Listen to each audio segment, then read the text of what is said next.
Hello and welcome everybody. I'm Anthony Gonzalez and I'm the Senior Program Coordinator with the Higher Education Center for Alcohol and Drug Misuse Prevention and Recovery. I want to welcome you all today to our webinar titled Assessing Learning Outcomes for Peer Educators, Insights from National Trend Data, featuring today's presenters, Dr. Jake Lemon and Dr. Matthew Wawrzynski. Before we dive into today's content, I do just have a few housekeeping slides I'd like to share with everybody. Here on the screen should look somewhat familiar as we are in the Zoom webinar format. We do have the chat enabled today, so please feel free to introduce yourself and share where you're joining from, as well as any resources and reflections as it relates to today's content. But we do kindly ask that you utilize the Q&A feature for any questions for our presenters. It's just easier for us to keep track in the Q&A. Additionally, we have captioning enabled for today's session. You should be able to turn that on through your bottom dashboard. If you have any issues getting that set up, please feel free to send me a message and I will walk you through those steps.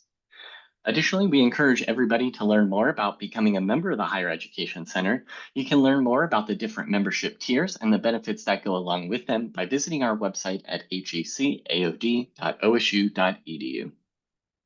We also have a few upcoming events that I'm excited to share with you all. Our Fall Learning Collaborative is taking place next week in a virtual symposium format and is titled More Than Sobriety, Building Collegiate Recovery Support for the Whole Student.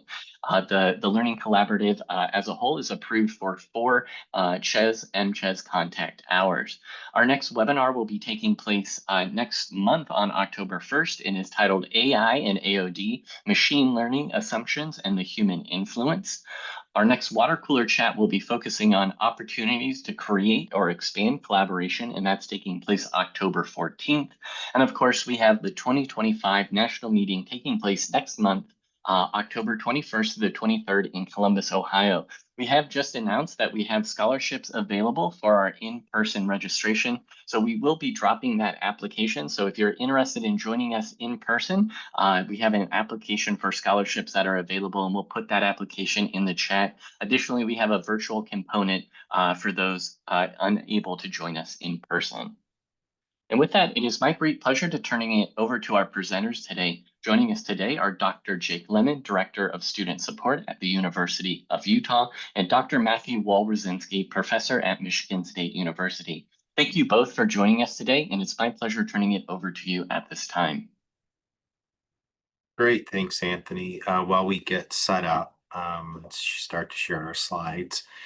We'd like to thank Anthony and the Higher Education Center for hosting this webinar. And those of you that just joined on, you can see in the chat feature, if you could just take a moment and tell us who you are and what institution you're in, and maybe even if you participate in the National Peer Educator Survey.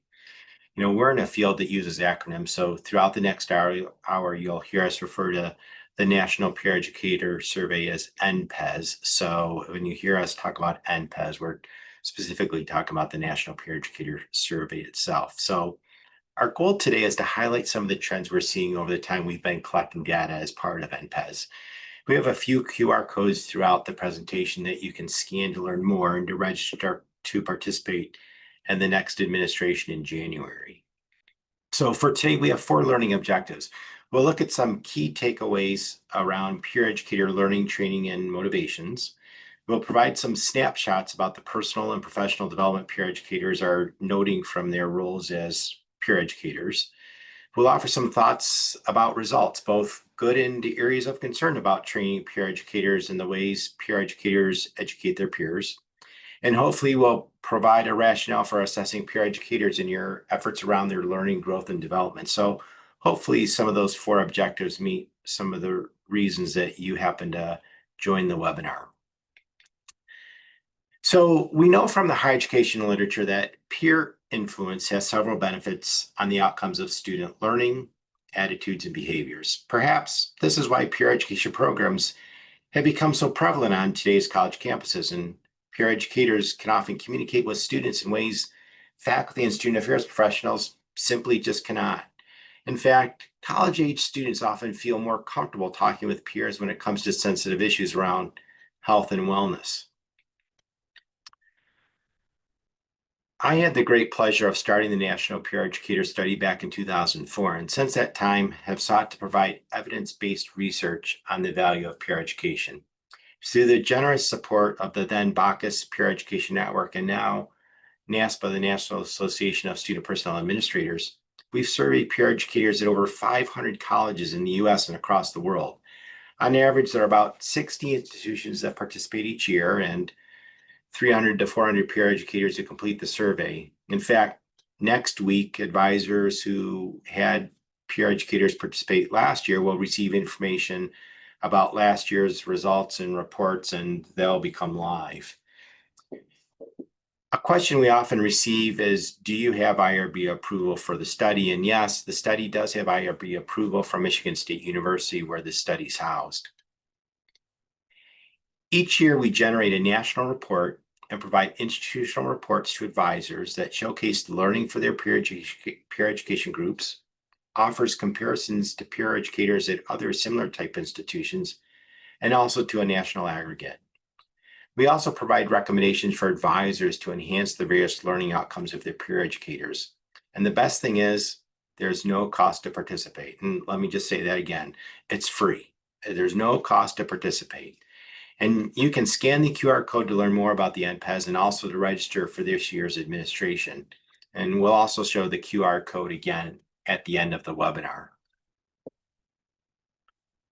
The NPES is grounded in the higher education literature that aligns most closely with the learning domains found in Learning Reconsidered 1 and 2, Bloom's Taxonomy, and the Council for the Advancement of Standards. We intentionally align the learning outcomes to this literature. So for those of you familiar with any of these documents, the outcomes will look very familiar. We examine 6 specific learning domains. And I highlight them here, but Jake will explore each of them a little bit more in depth in a few minutes. So the 6 domains are practical competence, cognitive complexity, intrapersonal competence, interpersonal competence, knowledge acquisition, and humanitarianism and civic engagement.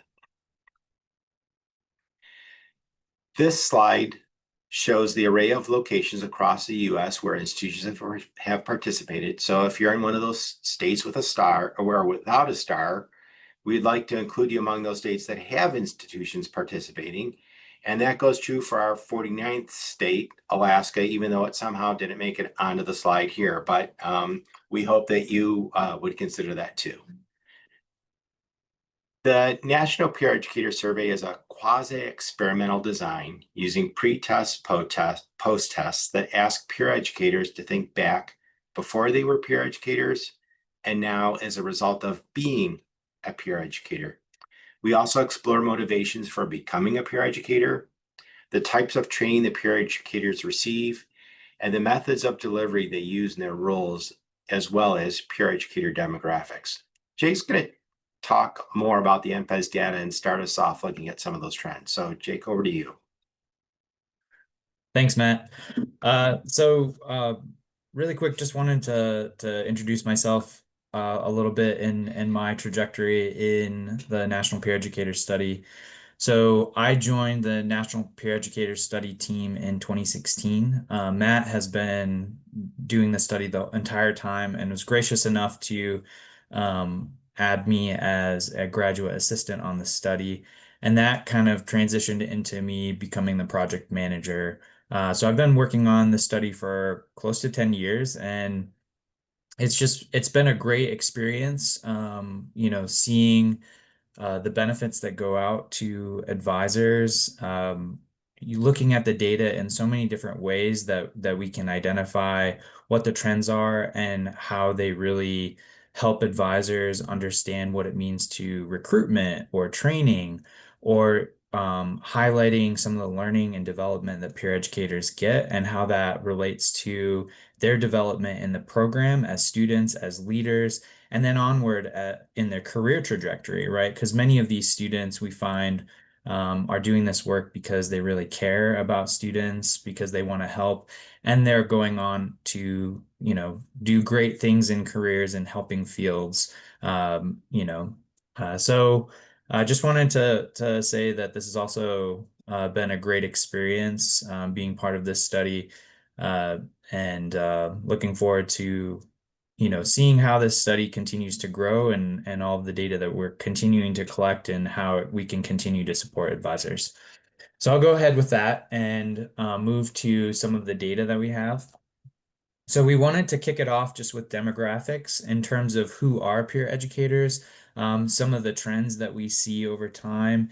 And like I said, I've been with this study for the last 10 years, and a lot of these trends have remained similar. There are a few changes that I'll highlight in terms of demographics, but there are some key takeaways that I think are interesting, especially for advisors. So this represents trend data from 2022 until 2025. So this is the last 3 years that we've done this study.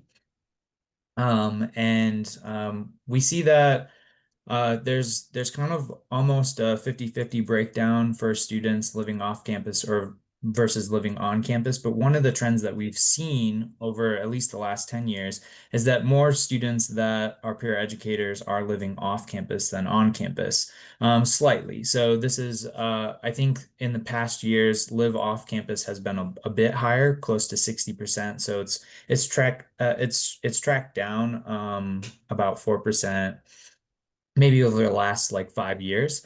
But another thing that we've noticed that has really changed is volunteer versus paid. So one of the questions on the survey asks peer educators, are you volunteer in this role or are you paid? We've seen the paid percentage track up pretty consistently over the last several years, which is an interesting takeaway, right? Because it's a question that we get, I would say, semi often at national conferences from advisors, is like, and just trying to seek that from other advisors. Do you pay your peer educators? Do you not pay your peer educators? Well, at least from the last 3 years, based on our data, more peer educators are paid than volunteer. Um, I'm going to kind of, in the interest of time, skip around a bit, but you can see the slide in terms of some of the data that we have. One of the things that has remained very consistent over my time on the study, and I think Matt could interject also probably throughout the entire study, is that a majority of peer educators identify as women in terms of their gender identity. So this is 80%. And since I've been on the study for the last 10 years, it's remained close to like high 70s, close to 80%. That has not changed. As well as the average age has remained pretty much similar around the age of 20, which gets to a point that I want to bring up. In the bottom right corner, you can see that 66% of the students that we survey that are peer educators represent juniors and seniors. And this is something that I think is really important and interesting, right? Is that peer educators are waiting until later on in their college careers to decide to become peer educators. And maybe that's because of intrinsic motivations or experiences that they've had with peer educators that make them want to become a peer educator. But I think this is important in terms of when we think about recruitment, in that like when how are we leveraging these programs to be consistent with the skills that students may want to build for their careers as they're older in academic class standing, and they want to think about where they're going next after graduation, and how does the peer educator role really help them navigate those things. And then the last thing that I'll point out is that, just in the interest of time, is that we do have, in terms of GPA, average GPA, our peer educators are really high achievers when it comes to that, which is great.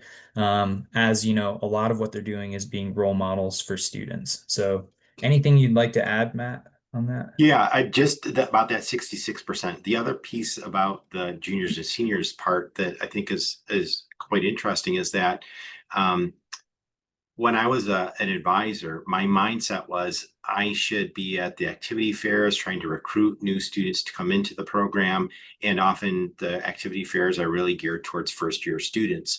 And my mindset was, well, I get them for 4 years and I can continue to build and train them. And reality is that we are seeing, students coming into the roles much later as in their college career, as Jake said. And typically peer educators might be in their roles for 9 months to 12 months, at least those who have taken the survey. So when we think about that and keep this in mind when we look at some of the results, and looking at the pre-test and the post-test that Jake's going to talk about in a minute. So just some mindset that we might need to shift the focus that we have about trying to recruit to students in upper class years versus those students who are, newly coming into college right away. And then the other part I just would highlight, Jake, is the increase in the number of students from underrepresented groups that are continuing to increase as we have had the survey over the last 20 or so years. Thanks, Matt. Last thing, I mean, I think the 63% certified peer educator, that's a great program that's run by NASPA. We've seen that trend up, and that really helps to train peer educators in the work that they're doing, to be confident in their roles and to be consistent across best practices. So, if you're not aware of the certified peer educator program, please feel free to take our contact information. We can connect you with Warren, who helps out with that program or leads that program and to get you set up with that. All right, so this is an interesting concept that Matt created here called the EKG of peer educator learning outcomes. It's really cool in the sense that, an EKG shows the peaks and valleys, or is associated with peaks and valleys. So what we wanted to do here was show over a wide swath of the learning outcomes that we track on the National Peer Educator Study and show the difference between our quasi pre-post, right? So we're asking students, how did you feel about these skills and knowledge and experiences before you were a peer educator? And then how about now as a result of being a peer educator? And over the course of the study, we've consistently seen that over many of these learning outcomes, or almost all of the learning outcomes, there's a consistent difference in terms of students as a result of being a peer educator or after becoming a peer educator feeling more confident or strong about the skills that they're able to apply to their roles as students, as peer educators, etc. So you can see some of the the data across this wide swath of learning outcomes really showcases the change that we're seeing, the positive change with peer educators. A couple of the areas that I'll note would be some of in the blue line, which represents before becoming a peer educator. There are some skills that students were much less confident in before they were a peer educator that they were more confident in as a result of becoming a peer educator. So looking from left to right, so knowledge about campus resources, students were feeling less than okay about their skills or their knowledge in that area. But then as a result of becoming a peer educator, they're between strong and very strong. So, I mean, that's something that, peer educators likely get training on, feel more confident in terms of being a role model and applying those skills about resources to help get to students that need to navigate those things on campus. Additionally, another one towards the middle is comfortability with presenting programs to students. This is something that peer educators may learn and experience for the first times in their roles, right? Maybe they're presenting in class, but in terms of like actually getting materials to their peers and presenting and feeling comfortable with that, that's something we see consistently growing with students in terms of their confidence and their skill sets. Another thing that I'll point out towards the right is feeling responsible for helping to improve the campus community. This is great. So, we want peer educators to feel a sense of pride in their campus community, in their surrounding community, and be able to, feel like they're making a difference, right? That's why a lot of them are deciding to become peer educators. So, as a result of being a peer educator, they feel more confident in that area, which is great. That's what we want to see. Yeah, so I'll stop there and move on unless Matt, anything you have?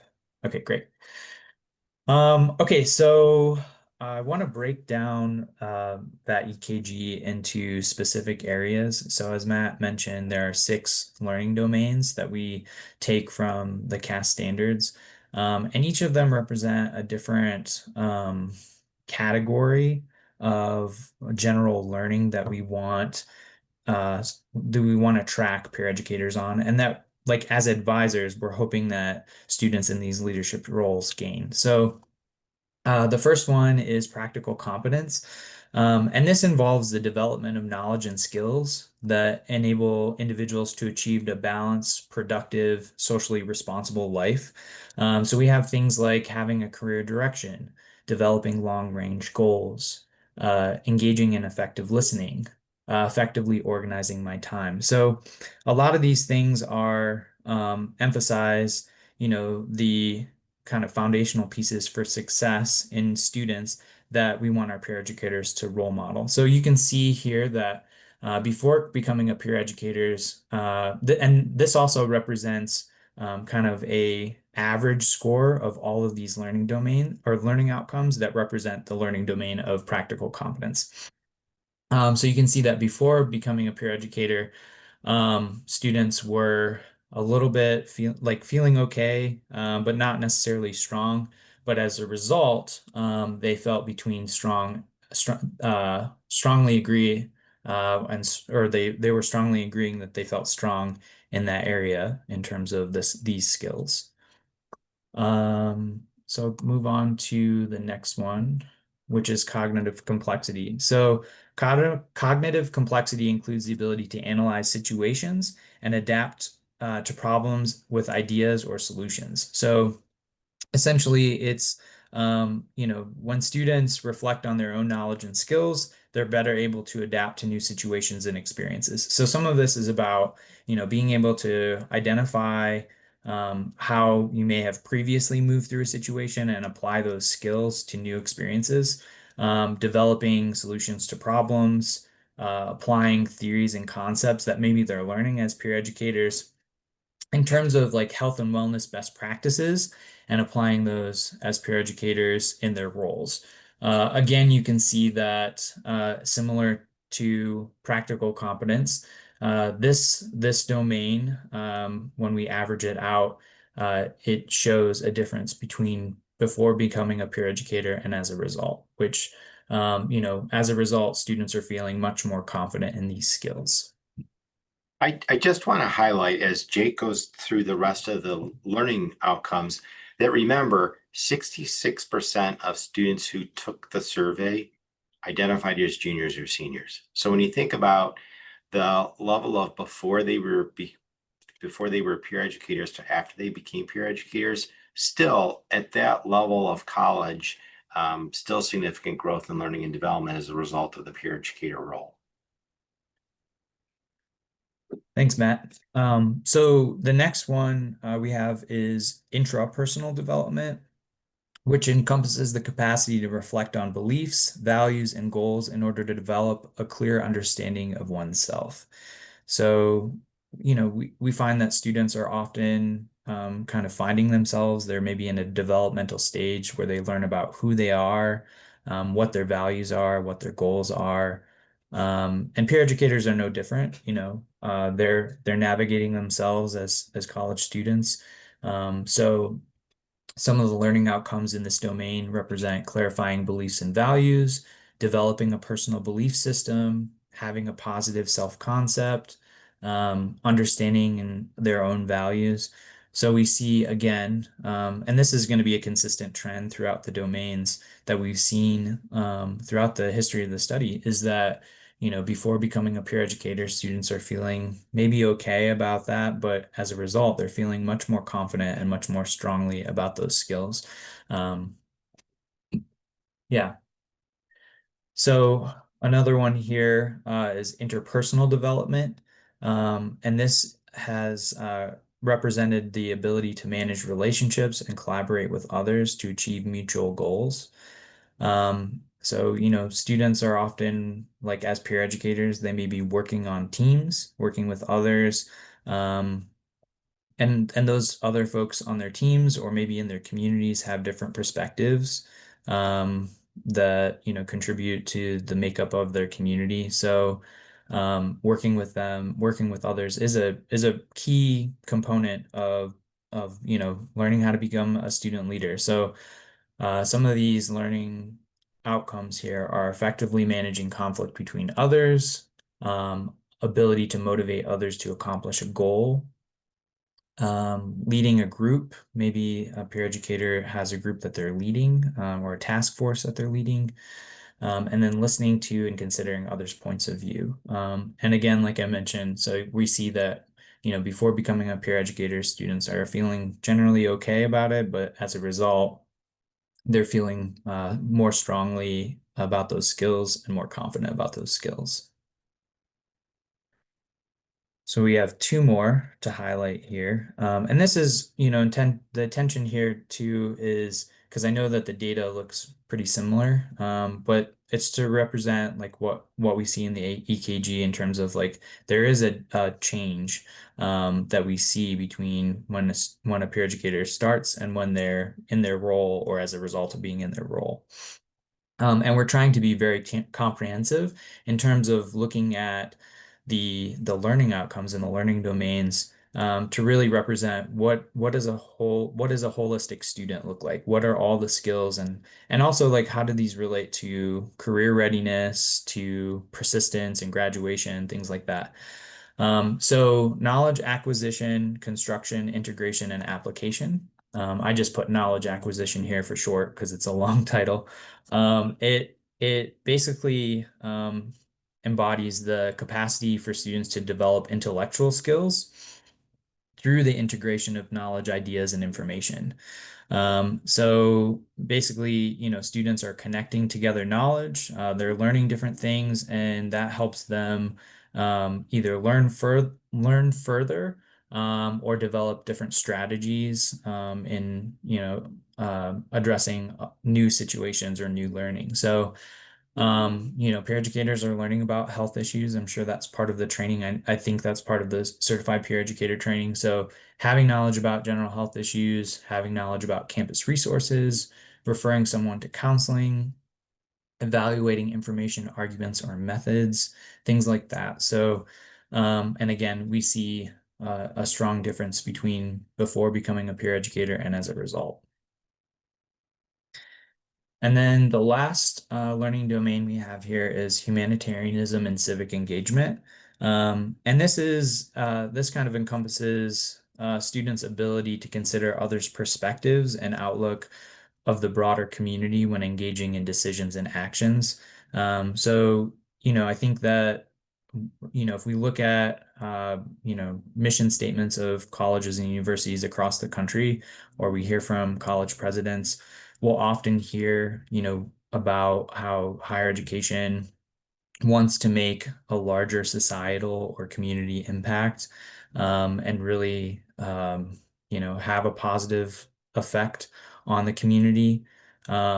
So this kind of represents how students feel about their communities, how they feel they're making a difference in their communities, or feeling part of the community. So some of these learning outcomes are having conversations with students that are different from me because our community represents, a dynamic swath of different identities and backgrounds, articulating values and beliefs as they relate to personal decisions, feeling responsible to help improve the campus community. So these are great things that, we want peer educators to gain from peer educator programs. And we can see that as a result, students in these roles are feeling much more confident about their abilities and their skills and their knowledge in these areas.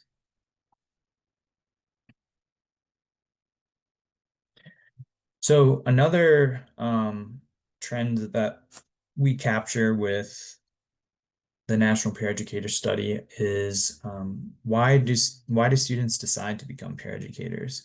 What motivates them? And we track over a variety of different aspects. So desire to help others, encouragement from others, some extrinsic things like money. So we see that, peer educators are paid in their roles. Um, Maybe desire for recognition, or some experiences that they may have with either friends or family members or folks that they know who have experienced, a concerning health and wellness issue or something that they've experienced themselves before or during when they became a peer educator. So this is a pretty comprehensive slide. So it goes from 2009 all the way to 2024. And we can see that generally, the trends have remained the same. So some of the highest, things that motivate peer educators are desire to help others first, above all, which, like we mentioned, when we think about recruiting peer educators, or the trajectory of peer educators in terms of our juniors and seniors that leave a peer educator program, graduate, and want to go on to do, big things in a career, that might be important to consider, is that these students are intrinsically motivated to help others in their roles. Um, Others, they want to acquire additional knowledge. So maybe that might also be related to a career field that they're interested in that is health and wellness related that um, they want to gain more knowledge. Other things would be interest in gaining job related skills as well as desire to be involved in college. Those are our top motivations. So what I would say is, just reiterating the recruiting aspect of maybe linking skills that the peer educator will develop or knowledge that the peer educator will develop that will help them be more proficient in addressing health and wellness behaviors or issues in their communities, but also maybe prepare them for a career after graduation that is in a helping profession or something related to health and wellness. So like I just mentioned, this breaks it down a little bit further, is that students consistently report intrinsic motivations for becoming peer educators, with the top one being helping others. Hey, Jake, can you just go back to the motivation slide? Mhm. Okay, so while clearly the intrinsic motivators dominate why peer educators are in their roles, something also noteworthy that Jake mentioned is some of the extrinsic motivators that we see that, for example, money was a motivator for people becoming a peer educator. So kind of aligns back to the whole um, previous slide about demographics where we saw that more peer educators are being paid for their roles. So money certainly, in our current climate in higher education, money is certainly a factor, or needing to add something to the resume in order to graduate and being able to maybe talk about some of the transferable skills. So one of the challenges I often noted when I was an advisor was being drawn to students who seemed like they were more intrinsically motivated. I really wanted to help others. I really wanted to give back.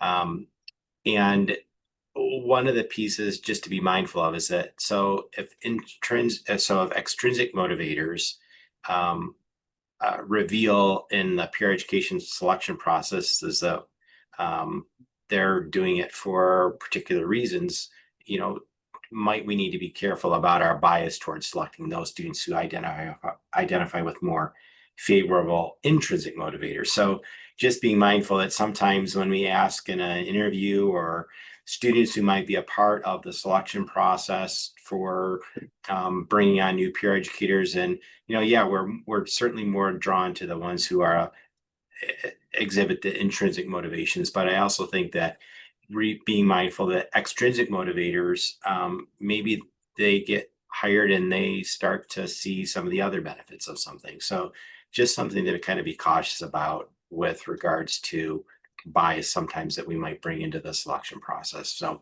that's all that I wanted to note. So thanks, Jake. Yeah, of course. Thanks, Matt. So move forward. Another thing that we track in the study are the methods that peer educators use to motivate behavior change, in a student. So some of the things that we see are that peer educators are consistently reporting conventional methods to motivate peer behavior change. These are things that we might be able to reflect in training.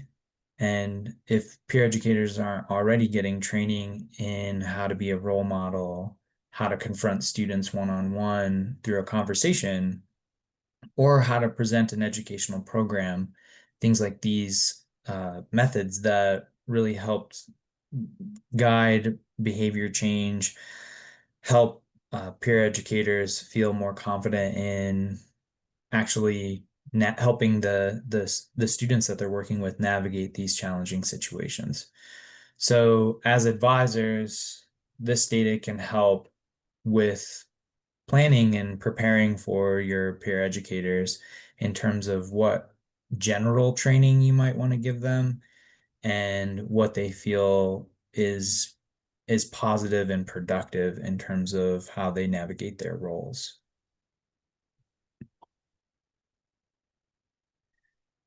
So the next section we have is trends in training. And we've seen that the National Peer Educator Study has tracked peer educators in terms of the training that they receive in their roles, but also how those topics may be applied in their roles through different methods, whether it's talking with another peer educator, presenting a program on that topic, things like that. So we're able to, what it allows us to do is compare the training that they received and how that might change over time in terms of national trends, but also areas where either students may be receiving a lot of training and not necessarily engaging with peer educators in these topics, or vice versa, where peer educators might not be receiving as much training on a topic, but we find that they're actually engaging their communities on those topics, whether it's a conversation or handing out materials or presenting a program. So this chart here represents the last 5 years of the study that we have data on. And I've gone alphabetically down the list in terms of the training topics that we track. This initially was a smaller list of training topics. And over the years, we've worked with advisors to expand the list based on topics that may be coming up in their own communities that are contextually important. Some of the things that I'm thinking about, for example, might be vaping, which has had a surge in, the last 5, 7 years. So basically what this chart shows is we can see a couple things. So we can see how consistently high, or what's the consistent amount in percentage that the peer educators are receiving training in these topics. And then towards the right, we can see what is a change in the percentage of training over the last 5 years. Has it gone up? Has it gone down? So we can see that on this slide, I think there are 3 slides. So I'll go through this slide and then the next two. And I'll be quick because Matt has a slide coming up about training received versus methods used. So a couple of our topics that receive consistently high numbers of training here are alcohol use and bystander intervention. Bystander intervention has gone up slightly, 4.6%, but it's remained in the 90% range. Another one that has gone up pretty consistently is diversity and inclusion. So that's something that training has gone up. I'm interested, I'm in the state of Utah, some legislation that's happened across the country. I'm interested to see how that may change, in terms of laws or things that are getting passed that impact the nature of diversity and inclusion training at higher institutions across the country. But it is nice to see that has increased over the last 5 years. And then one topic that has slightly increased but then gone back down is marijuana use. And that's a difference of 10.2%. As well as eating disorders has gone down in the last couple years from 2022 to 2024, 17.6%. So on this slide, some of the training topics that I want to point out that are receiving consistently high numbers of training are mental health awareness and sexual assault relationship violence. So with the mental health awareness, I know that the University of Utah is a JED institution, and as part of that process, we've surveyed our students in terms of their mental health when they're coming into the university. We're seeing, and I'm the director of student support. We're seeing consistently, high numbers of cases in terms of mental health, not only when students like after students arrive to the university, but also even before they're arriving to the university. Students are much more knowledgeable about, what they need to be successful in terms of mental health, whether it's counseling, medication, etc. So it makes a lot of sense that this is a topic in terms of health and wellness, and supporting students that gets a lot of attention from training in terms of the training that peer educators receive. Additionally, sexual assault, relationship violence. When we think about peer-to-peer relationships, these are really difficult topics. So, this is a training topic that makes a lot of sense for peer educators in terms of, being mandatory reporters, but also being, um, you know, peers on the ground that can help in these types of difficult situations. Um, so some of the differences that we've seen is self-harm prevention, but some of that, so that's a difference of 19.6%. Some of that might be covered in mental health awareness in terms of the training that students see or provide. Another thing that we've seen reduce is social justice by about 15.8%. In the interest of time, I'll move forward and get to the last slide so that Matt can talk about differences in training received versus training used. Another area that we see pretty consistently high training percentages are stress management, as well as violence prevention. Some of the differences that we've seen in terms of differences over time is this: there's been an interesting reduction in suicide prevention between 23 and 24. And I'm not sure like that, I don't know what that would represent, other that maybe institutions are moving to more professional staff members intervening in these types of situations, or uh, different crisis on-call folks that are dealing with this that are staff members that are not student but full-time staff members. Um, and then we've seen some change in terms of vaping, and that may be just context specific in terms of community, like area specific. So I'll leave it there and move on to the next slides. Thanks, Jake. So, one of the things that Jake did in these last 3 slides is really try to give an overview of the training pieces. So overall, things are looking really good with some of the particular topics. Bystander intervention, certainly we've seen a huge increase over the last 20 years that we've been doing this survey, where 91% of the peer educators are being trained on that. 51% are talking with somebody about it. 46% are doing some kind of a program. So really good where student peer educators are implementing some of the things that they're being trained on. Mental health awareness, again, really high at 92%. Despite all of those positive things, there are some things that we need to probably think about with regards to training that we receive or training that we provide, and additional support to students in these peer educator roles. So sexually infectious diseases, 59% of the students, the peer educators, over the course of the time that we've been doing the survey, said that they've been trained, yet 45% are talking with somebody. So the part that's a little disconcerting here is that perhaps we have more students actually going out and talking to somebody than what are actually being trained on those particular topics. So these are just 2 examples. Sexually infectious diseases, just over half of the people are being trained.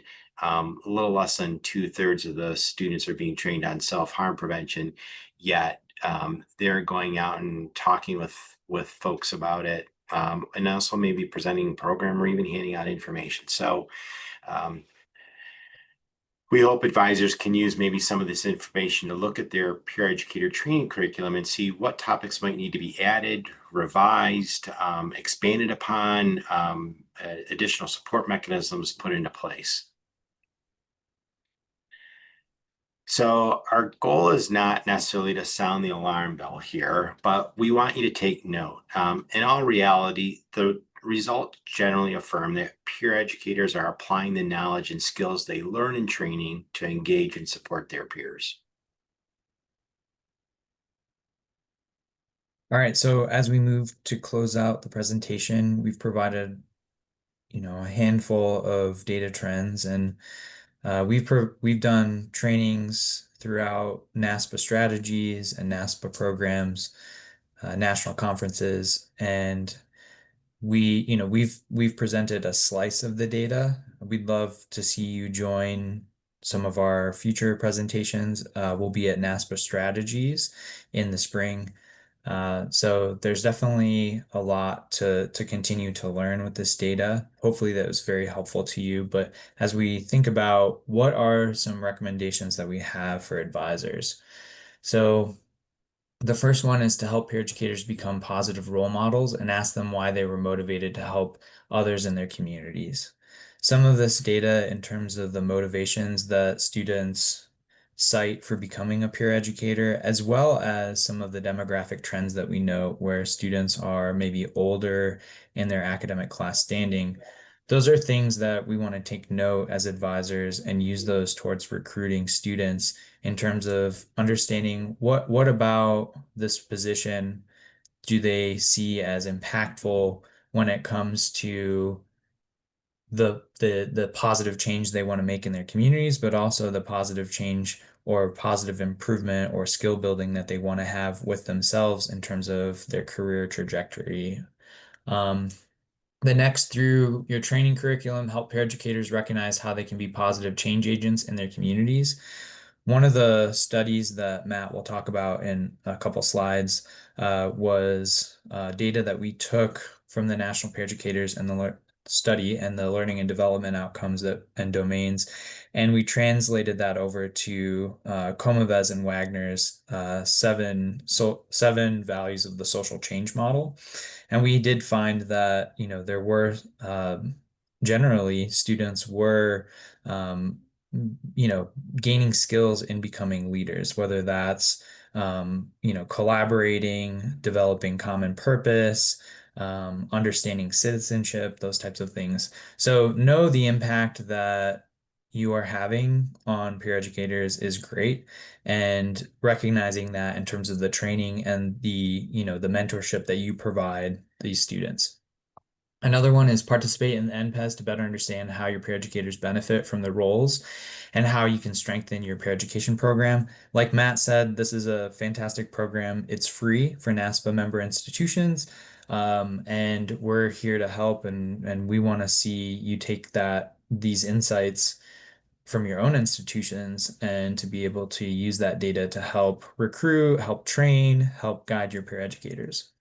And then lastly, ask your peer educators about the conversations they're having with their peers on the conversations they're having, and adjust or enhance training as needed. So I think it's important to note that we look at a lot of different topics in terms of thinking about the full range of health and wellness topics that peer educators may receive, but it is context specific, right? Or community based in nature. So your peer educators can be really a great resource in understanding, hey, what's happening in your community? What are the things that we're seeing with peers, with students, and how do we use that to recalibrate or retool training in terms of topics that peer educators are comfortable then engaging with their peers on.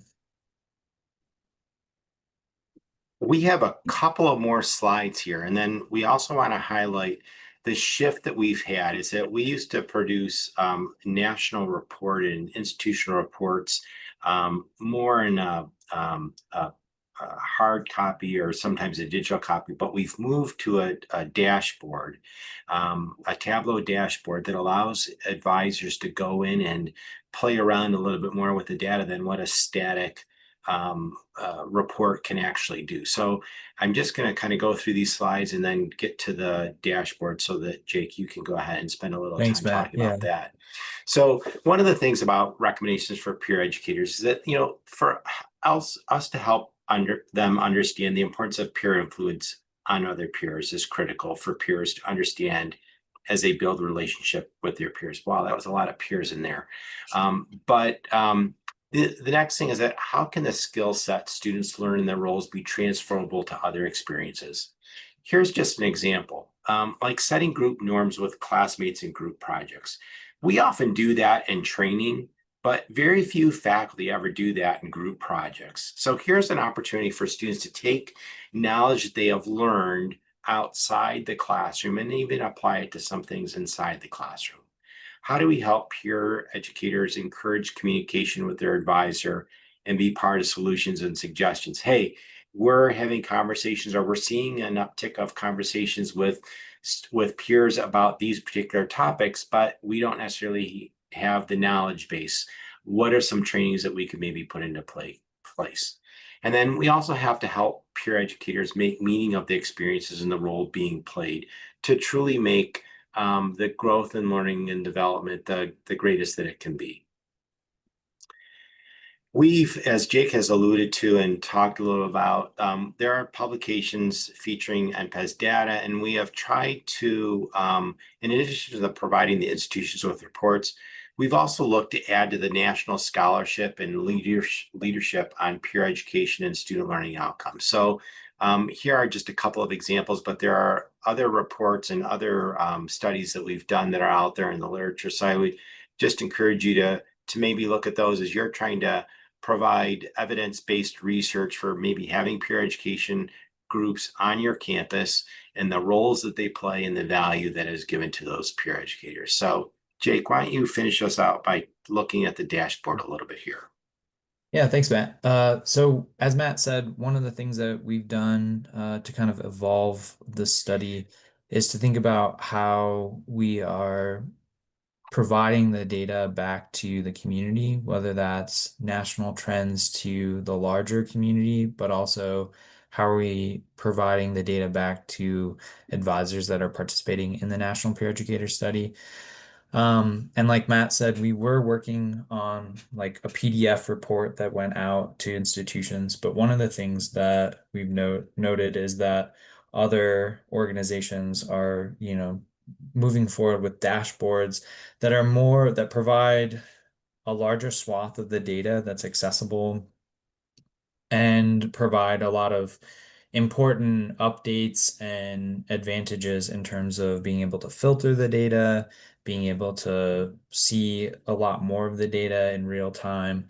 So we've moved to creating a series of dashboards. We have a national dashboard that if you use the QR code at the top of the screen, you can go to, you can play around with the different filters, the different years.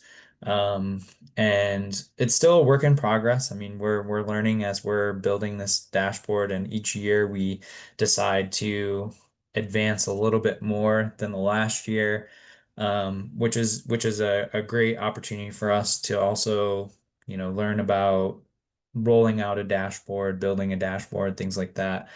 I would say that the filters are a great feature, right? So right now, the one that is live on the NASPA site shows years from 2022 to 24, 25. And then you can see we have some Gantt charts that show the before to after. And a lot of that data is filterable both by Carnegie classification of different institutional type, as well as some of the demographic features that we track with peer educators. So like I mentioned, some of the benefits here with the dashboard are access. So the dashboard is accessible. It's on the NASPA website. And then with the institutional reports, we make them accessible to advisors as needed. Filters are a great feature to allow us to kind of slice and dice the data a little bit in terms of what we're curious about in terms of demographics so that we can better serve the students and better understand the students that are peer educators. And then over time, we're looking to add every year to that. So, in the future, we'll have multiple years of the survey available in these dashboards that we can kind of compare across year, as well as some of the other filters that we have. I think we probably don't have time for this slide. What are your thoughts, Matt? Yeah. So the next slide, Jake. So just if you're interested in participating in the 2025-2026 survey, that'll go out in January. This is a QR code to go ahead and register to participate. We have a great relationship with NASPA working to provide this service. So thank you to NASPA and thank you to the Higher Education Center for hosting the webinar. We'll be able to answer any questions that folks have. I've tried to answer some of those that have popped up in the Q&A file as we've gone along. So any questions that people have in the time that we are meeting. So the timeline is end of January. We'll get the data file ready to send out to peer educators. So basically what we do is that we ask peer education advisors to register their group and provide us the names and email addresses of the peer educators and their peer education group. And from that, we then collect all that information and then we manage everything in-house. So we send out the survey to folks. We then collect all the data. We send out reminders to peer educators. We let the advisors know that where they stand right now with the number of peer educators who have completed the survey, about 2 weeks out, 3 weeks out, so that you can follow up with peer educators to go ahead and complete the survey. And then will run the institutional reports and create the dashboards and so forth. And, as Jake said, we've learned a lot as we've gone along the way about the whole process and how Tableau works. And NASPA has been really great to work with us on this. So we have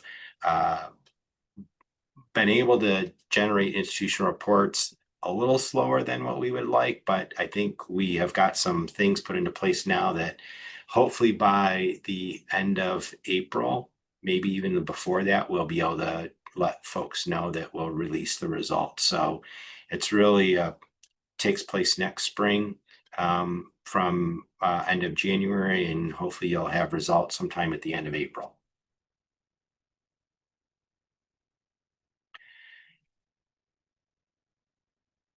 Yeah, so Katie, if you email us directly, we can maybe have a conversation offline about if it's possible to participate without providing information. For the question about one-on-one confrontation versus directly talking to the person, so I think that directly confronting a person relates to more of like when we think about bystander intervention in terms of like in the moment, either distracting or confronting, versus one-on-one confrontation is more of like a meeting that the student arranges that's more, um, more prepared, more, and that's something that Matt and I can talk about too in the future. But yeah, thank you. Awesome. Well, I don't see any other questions, and a big thank you to both of you for answering all the questions we had, and of course, of sharing your expertise with our audience. I do just have a couple of housekeeping slides before we close for today. Just as a reminder, today's session has been recorded, so you can expect to see it uploaded to our center website within 3 business days here. This QR code will take you to our website, and of course, we have our email listed there if you have any questions. And of course, we have just a few upcoming events that I'd like to share with everybody. Next week is our Fall Learning Collaborative titled More Than Sobriety, Building Collegiate Recovery Support for the Whole Student. Our next webinar will be taking place October 1st and is focusing on AI and AOD, machine learning assumptions, and the human influence. Our next water cooler chat will be focusing on opportunities to create or expand collaboration and will be taking place October 14th. And then we have the national meeting taking place October 21st through the 23rd here in Columbus, Ohio. And we do have some scholarships available that we have dropped the application in the chat for those who are interested. Again, thank you everybody for joining us. And we hope to see you at another webinar soon. Take care all.